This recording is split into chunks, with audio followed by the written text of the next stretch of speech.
Thanks for staying tuned to Beyond. I'm Samiksha Srivastava. We'll get you all the top stories over the next half an hour. First, a quick check of headlines from across the globe. Taiwan reports increased Chinese military activity with 33 PLA aircraft, sorties and 7 plane vessels operating near its territory. Defense Ministry says 23 aircraft sorties crossed Taiwan Strait median line.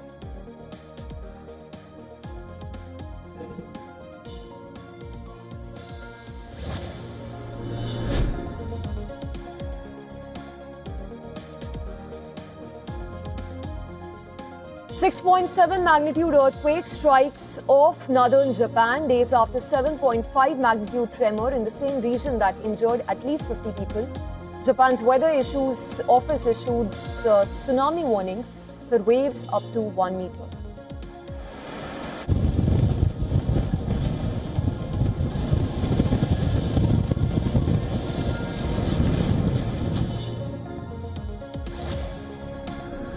Anybody getting involved in that right now is not doing well. And we'll start that on land, too. It's going to be starting on land pretty soon.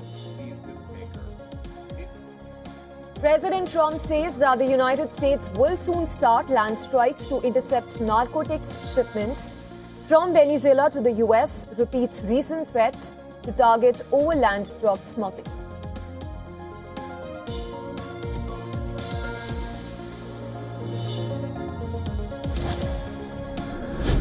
Conflict is at our door. Russia has brought war back to Europe. And we must be prepared for the scale of war our grandparents and great-grandparents endured. NATO chief Mark Rutte warns Russia could be Europe's next military threat, urges allies to increase defense spending to prevent a war comparable to past generations, emphasizes that the conflict is at Europe's doorstep.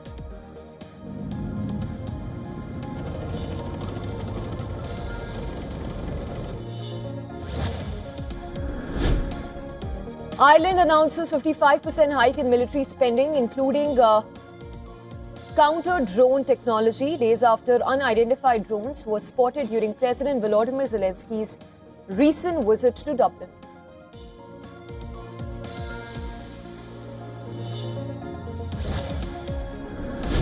Think of it, 8 wars have been solved. Although Thailand and Cambodia, I think I'm going to have to make a couple of phone calls on Thailand, but we'll get that one back on track. Trump announces that he would make phone calls to help revive a potential deal to end the escalating conflict between Thailand and Cambodia, which has resulted in at least 20 deaths and forced around 600,000 people to flee the region.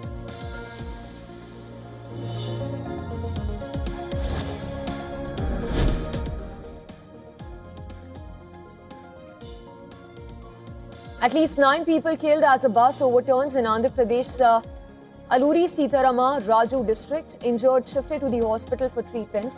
Chief Minister Chandrababu Naidu expresses grief.